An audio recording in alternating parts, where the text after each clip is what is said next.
Christmas is the biggest celebration in Jamaica.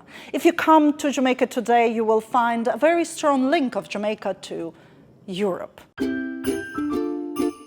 European decorations, Christmas trees, and even replica of snow, and of course, Santa wearing highly inappropriate clothes for the tropical heat. Basically, you will see the things that don't have much to do with authentic Jamaican culture, except a few things. One of them is Jonkonnu, an authentic Christmas tradition that originated in Jamaica in the early 1700s and survived all the way to our days. Sort of, because younger Jamaicans might not even know what Jonkonnu actually is, where it comes from, why it's celebrated, or rather, why it should be celebrated. So this year, a very special Christmas video, reviving Jonkonnu.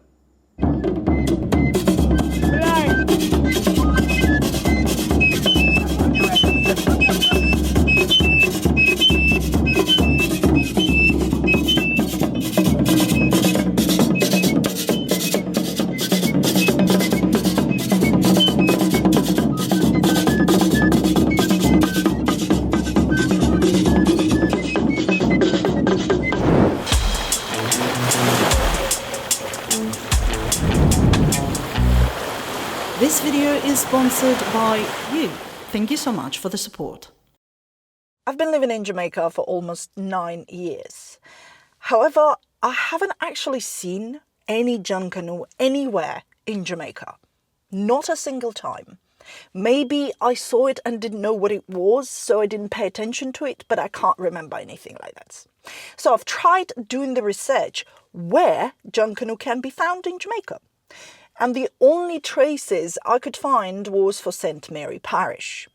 And that's why I decided to just drive there quick and see if I can find somebody there.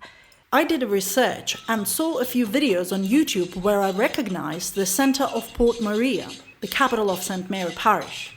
Located in the east of the island, my plan was to simply go in the streets of Port Maria and ask the locals if they know about the Jonkonnu group and how to find them. When I heard about Jonkonnu for the first time, I asked my Jamaican friends to explain what it was. One of them said it's a festival when Jamaicans dress up, put the masks on and go to scare kids.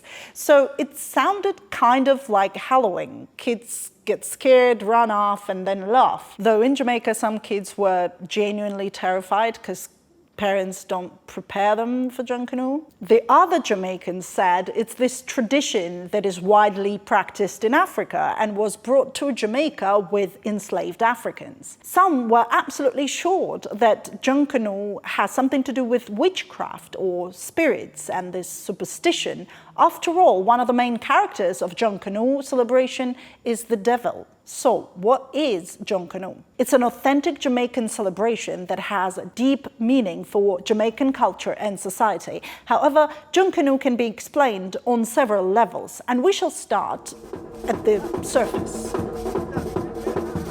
In Jamaica, during Christmas, a group of people dress up in different costumes, wearing masks and walk around towns dancing and playing live music. Sometimes children get scared because of the masqueraders. Because Jonkonnu was indeed created by the enslaved Africans, the music, the dance, and the style of some costumes all have the roots in West African culture.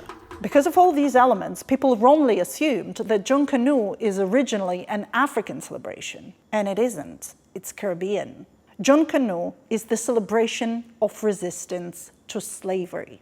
Every character in Jonkonnu was created with an idea to mock the slave masters and the then European lifestyle and the effect it had on the lives of the enslaved people. It was to celebrate the freedom of spirit of the Africans who were brought to Jamaica against their will. Jonkonnu is the time when they could stick their tongue out in the face of the slave masters, and the colonizers would laugh at these grotesque costumes and without realizing that they were laughing at themselves.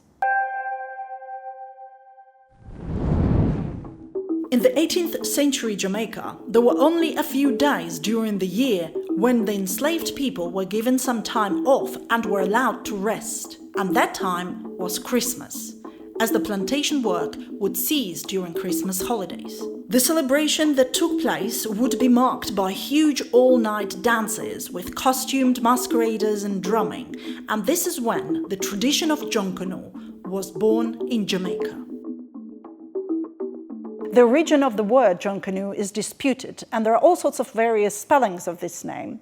Theories include that this name was given after a folk hero named John Canoe, or it was derived from the French, meaning unknown people, as masks were worn by the revelers. In reality, there is no proof to any of these theories, so mostly people just repeat what they heard from their relatives or read in modern-day literature. Unfortunately, most historical sources we have for Jonkonnu come from descriptions written by white observers at the time, so their biases must be taken into account. We know Jonkonnu originated in Jamaica because the first recorded accounts of Jonkonnu come from Jamaica. One of the earliest descriptions of the masked dancers appeared in Edward Long's History of Jamaica, 1774. Long supposed that the Jonkonnu dance was indeed named after a West African merchant known as John Canoe or Jonkonnu from Axim, West Guinea.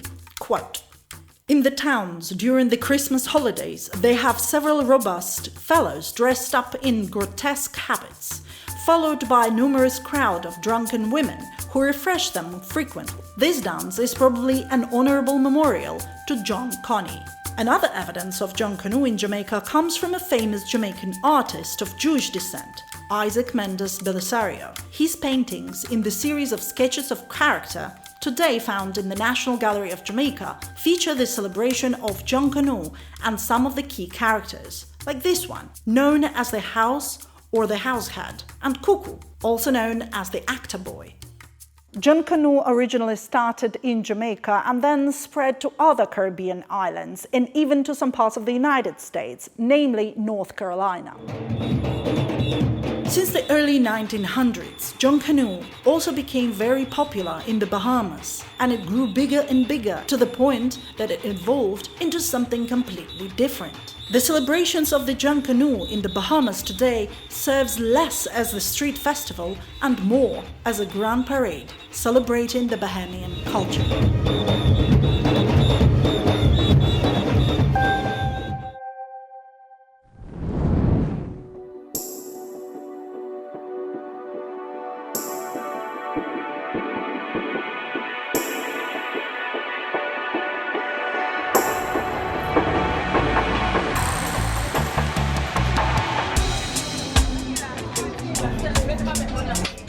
When we arrived in Port Maria, we went straight to the main street searching for someone who could help us find the Junkanoo group, those who keep the Jamaican tradition going, and luckily, we found the right person. My name is Carol, a real born Jamaican. You know, I'm a designer, and this is my shop, my street shop. All my design. Baby stuff, baby, mama hat, baby hat too. Yeah, all white, and it's cotton. Good for the baby skin, very soft. Where did you learn this? Oh, it's natural. It's a natural talent, you know. Because I was born poor, you know. And my mommy and my daddy didn't have anything, so I learned to use the hand to make clothes, so it turned me into a fashion designer. Yes, we're going up the hill here to search for the boss, you know, of the Junkanoo, the Rastaman Carlton. Everybody is busy now, you know. Yeah, man, because Christmas are coming. Yeah, Christmas, it's Christmas tomorrow, actually. Oh my gosh. Up the hill. But it seems as if nobody home. That's his house. Carlton! Nobody home. It seems as if nobody home. Yeah, them gone. Yeah. Picnic them there. Then there? I think a picnic there. Yeah. Oh, there's someone here. Yeah, them people come to you. Yeah, man. All right, I will have to. Rasta, man. We are search for your son. We find him. We see him. That's his mom. All right. Well, I need to ask the permission to film. Yes, you know? man. Ask first. Yes, man. Carlton, go on. Don't give me a joke. Let me see them people couldn't find a number, yo. You know me, you're the car. Couldn't find it. Hello, sir. No problem. Irina. Yes. Hello, sir. Yeah, good to meet you. AJ. I'm going to go back in the town. All right. I'm Carlton Walters, the owner of Kaya Jonkonnu Group. who are the guys? Are they your team? You built the team, or Yeah, everything that you're looking on out there, I built them. They are my brainchild. From the instrument to the costume to the moves, everything, you know. So you taught the moves. Yeah, I taught the moves. Who built the costumes? I built it, every one of them. So where are they now?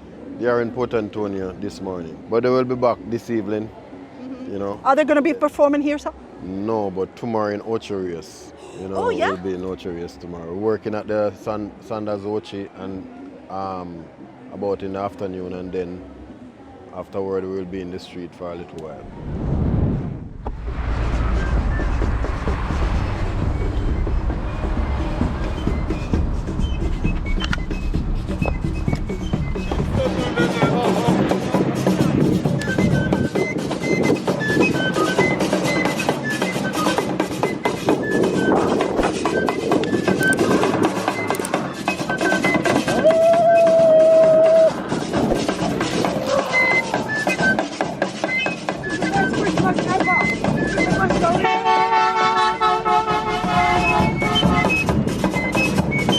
Pleasure, yeah? All right, okay, man.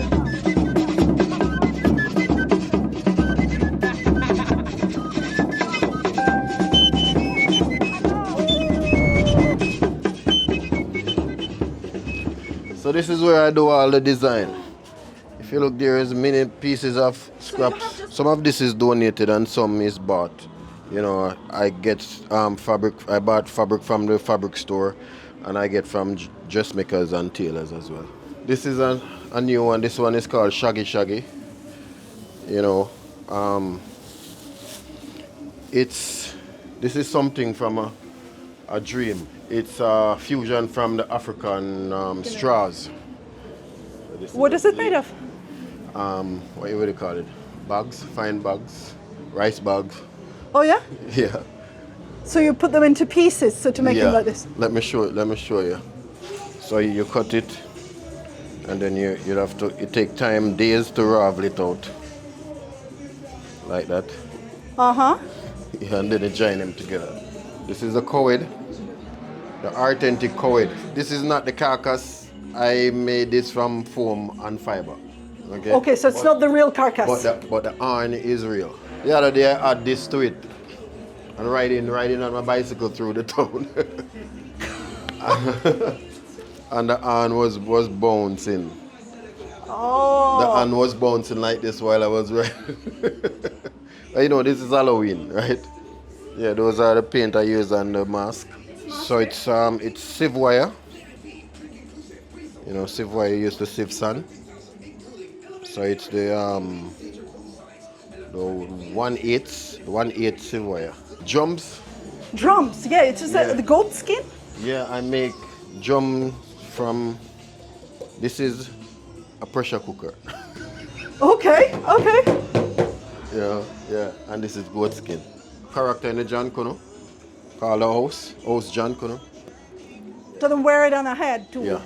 as a headpiece. This is Like that, yeah. how it's not falling. You have a. Yeah, it can, yeah. It's. You want to try? I want to try. Go, come here. I have too much here, so no. Wait. I want to try. Can it fit in? Yeah, you can let it go too. Yeah, and then go. Balance. Oh yeah, it's heavy. And the mask there. Look, sit here. Yeah, man. But how it doesn't fall? Yeah, it's a chemistry. It's really heavy, actually. I didn't expect it to be so heavy. I saw it cardboard. It's not that heavy. These are called headdress. If you look at it, it made like a Asian boat. You know, we call it sailboat. Yes. Yeah, it's it represent the transferring from the homeland to the unknown, you know, which has to do with slavery, you know. Yeah. And then this is like a headpiece for the king. You have the king and queen as characters in the Jonkonnu group. Everything is stored up right now because I just sell some to one of my entertainer friend. So he came and pick out what he wanted.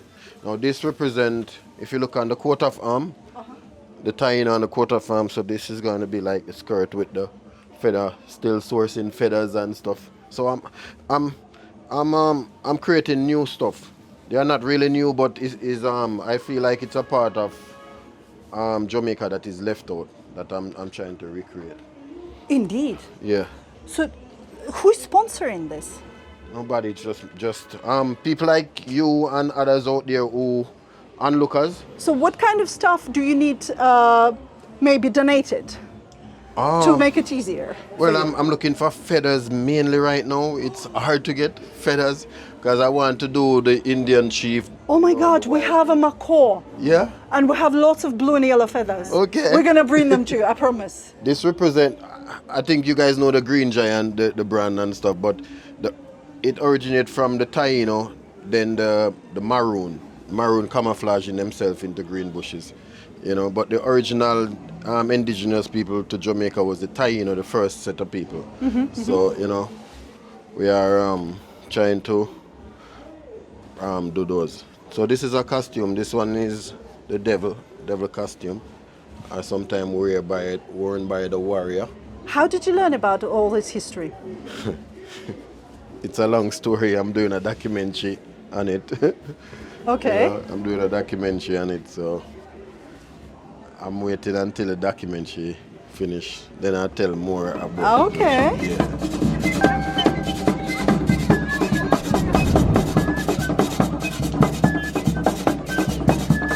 The characters are very important in Jamaican Jonkonnu tradition. This was like a satire for the oppression that they were going through. Each character really represented something specific that was happening to people as a result of being enslaved. Hopefully Kaya will finish his documentary and we shall learn about all the characters. But for now, I'd like to mention just a few.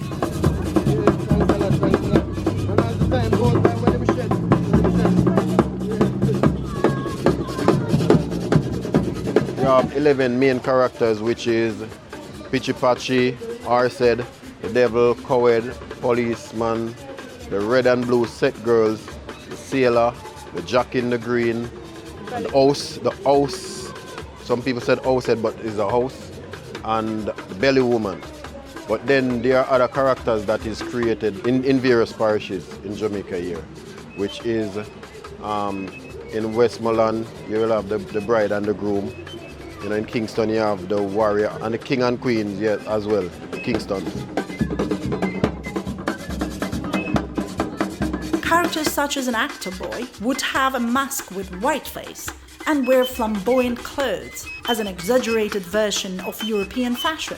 A househead was to mock a way Europeans lived, obsessed with all the fancy stuff like furniture, china, and building homes way too big for just a family.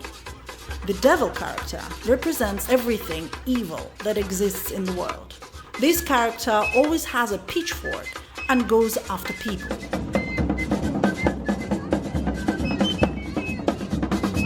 Why are you participating in Jonkonnu? Well, it's a part of the culture and I've been doing it about 8 years now. It's become a part of me, so I don't see why stopping now. What does your character represent? My character is the devil, you know, the devil is from hell. He's all about the active one giving all the trouble, right? So basically I'm the devil. I'm the most active, I'm the most participate player, so that is it. Okay. Do you have people being afraid of you? Well, I'm not in my right mask. This is a part of our work mask. When we wear our other mask, people are afraid of us, but for now we are just entertaining the crowd. When you were a child, were you afraid? Yes, I was pretty much afraid when I was a child, but now I see that it's human being under the suit, so I enjoy watching it too. Thank you so much. You're welcome. What do you love the most about the reaction from the people? Well, it gives you a buzz to see their reaction on Christmas, just to see you once for the year. We are not out until Christmas, so it's a big surprise when they see you on the road. It's Jamaica, okay? All right, one love. Thank you, man.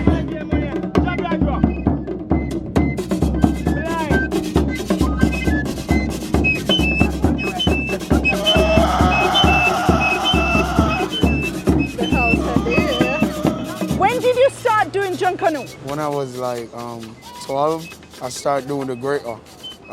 Because it's in my origin, like it's my generation. it's coming from my granddad, and this is my uncle doing it now. So I feel it's more interesting for me to do it. What gives you joy the most? Oh, the music, like the instruments that are playing, it gives me joy. Remember, it's the music that makes the dancers can dance. So yeah, it's a joy for me. Thank you. Are you from ST.MARY? Yeah, I'm from ST.MARY, Port Maria. This is my first season with them. As growing up as a kid, I always see them on the road. Normally I would learn from them, but getting to know them and getting to know that it's actually people in the suit. It kind of, why I joined them is because I like the music and the dancing and so on. You are the youngest on the team, are you? Yes, I am. I go about playing, as you can see, I play the bass and I play the rock at times. I learned to play this when I was young. From I was young I normally play, but not for them, not for this group. But I normally play it when I was young because I have a passion for music.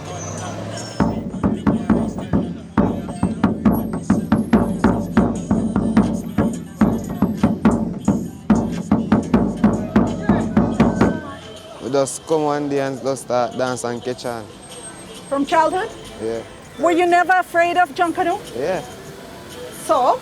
They run me down under my bed and then I could think they jam me out, scared me and then. But if you were scared, why are you still taking part in it? No, because I come to learn now, say, one day you must stop afraid and then I could think that. So, see me now when I jack in the green.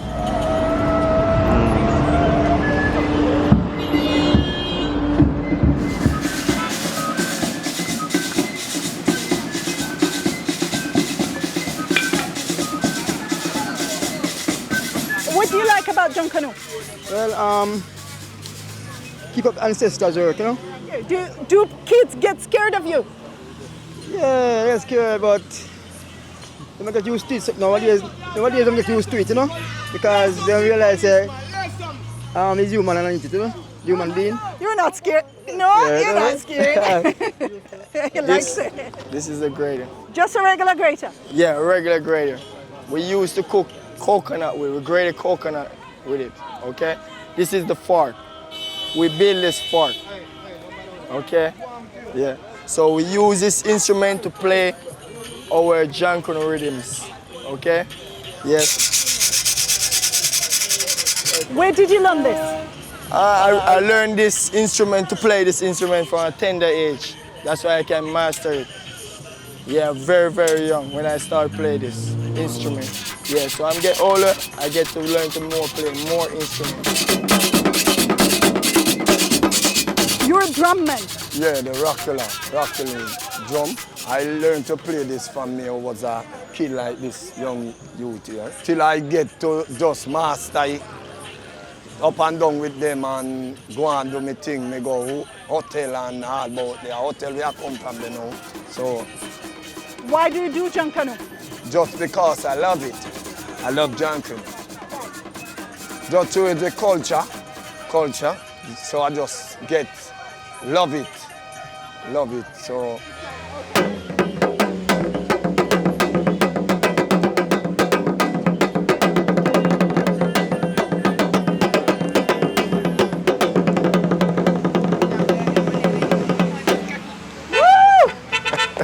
Thank you. Yeah, Thank you so much. Thank you too, okay.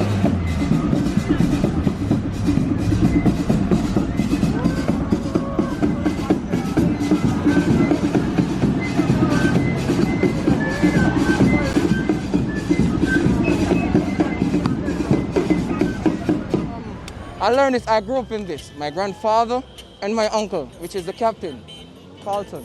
Okay, hold on, 1 minute. Woo! Come again. All right, and most of the best dancers are the musicians, but we're trying to uplift it, bring in some younger folks, and let them know the heritage. That's what I have to say. But as you can see, a new character. Looks like Pitcher Patchy. Yes, it's a Christmas Pitcher Patchy. Oh. As you can look at the colors, you see all Yeah. associated. Like Santa hat. Oh, fantastic. What do you love most about it? Well, I'm live for this. I live for this. I like everything about it. The reaction of people? Yes, the reaction, people enjoy themselves when they see Jonkonnu. I can't get 2 girls from over. Thank you, man. Thank you so much. All right, thank you for what you're doing. Thank you.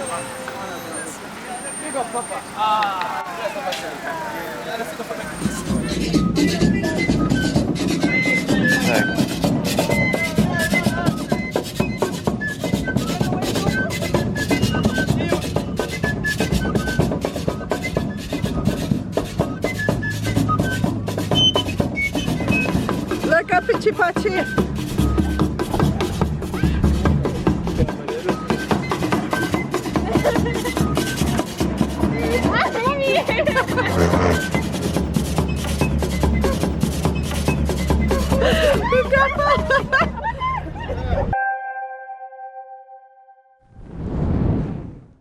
Junkanoo celebration has been dying out in many societies, and there is a chance it might disappear in Jamaica as well. To understand the reasons why, we should go back to the time it started. Like, why would enslavers allow a few days of festival with mocking and intimidation? The reason, of course, is that they didn't understand at first what Jonkonnu was. And when they did, finally, they didn't really think of it much. They saw it more like some pagan African tradition, like some witchcraft. It's only by the end of the 18th century when the authorities began suppressing Jonkonnu out of fear, because they wanted to discourage any gatherings of the enslaved people to avoid uprisings.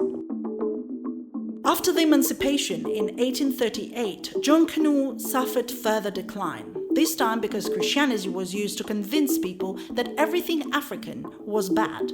Non-conformist missionaries attempted to stamp out what they considered pagan amusements and rituals. The authorities were in opposition to Jonkonnu traditions as well, to the point that the mayor of Kingston banned the Jonkonnu parade, and this resulted in the most serious civil disorder in the years immediately after emancipation. It was labeled the Jonkonnu riots, reaching its peak in 1841. However, in the end, it worked, and the attitude of a lot of Jamaicans to Jonkonnu changed.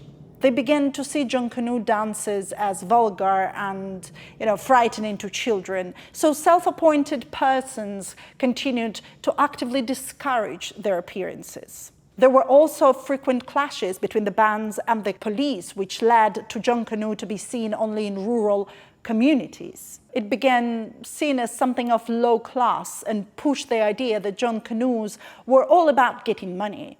And so it was looked down upon, and it was slowly dying out. This could have been the end of the story, if not for the revival of Jonkonnu in Jamaica. So we should pay respect to where it's due, and unexpectedly, it's the Gleaner Company.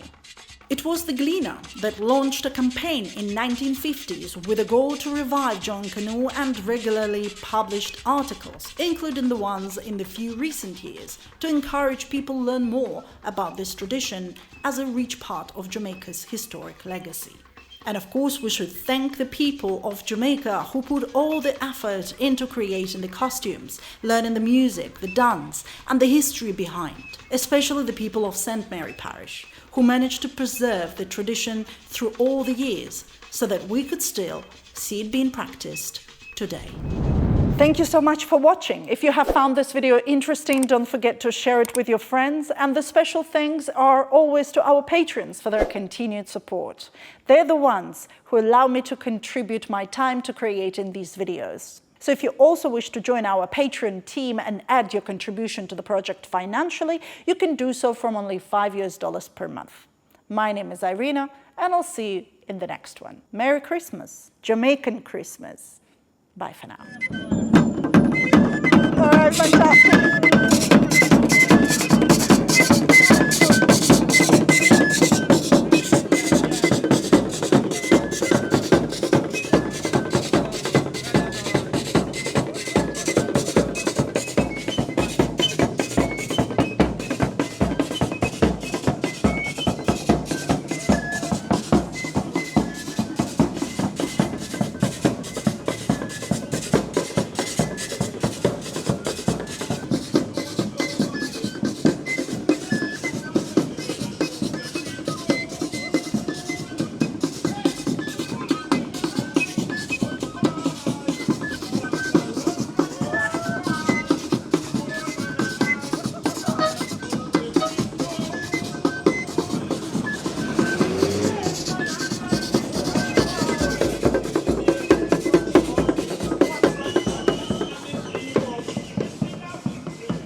You see, Roxy, we're gonna give all your feathers. No, don't throw them away. This is just so people know that we didn't pluck them out. Yes, a little one.